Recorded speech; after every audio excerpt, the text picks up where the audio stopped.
Hi everyone, কেমন আছো তোমরা সবাই?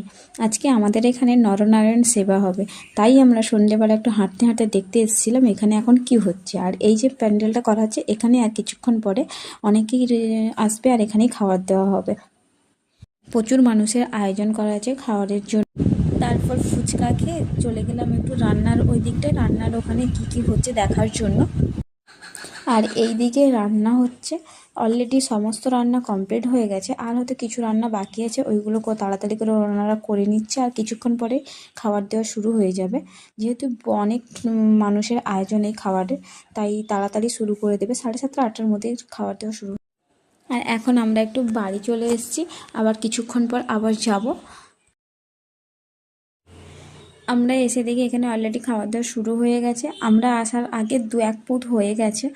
তারপর আমরা একটু দেরি করেই খাবো, যেহেতু আমাদের বাড়ির পাশে, তো আমরা একটু লাস্টের দিকে খাবো। দূরের মানুষেরা যারা এসছে তারা আগে খেয়ে নিক, তারপরে আমরা দেরি করেই খাবো।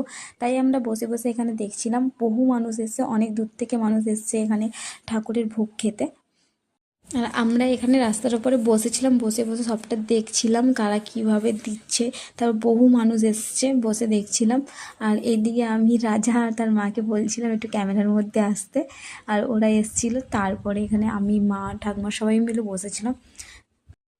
তারপর আমরা সবাই মিলে চলে গেছিলাম খেতে, যেহেতু এটা লাস্ট পৌঁছ ছিল, তার জন্য আমরা আর ওয়েট করিনি। লাস্ট পৌঁতে আমরা বসে পড়েছিলাম খেতে। আর আজকের খাবারের মেনুটা ছিল আলু ভাজা, ডাল, পটলের তরকারি আর চাটনি। তো এই ছিল আজকের মিনি ব্লগ। দেখা হচ্ছে নেক্সট কোনো মিনি ব্লগে, ততক্ষণের জন্য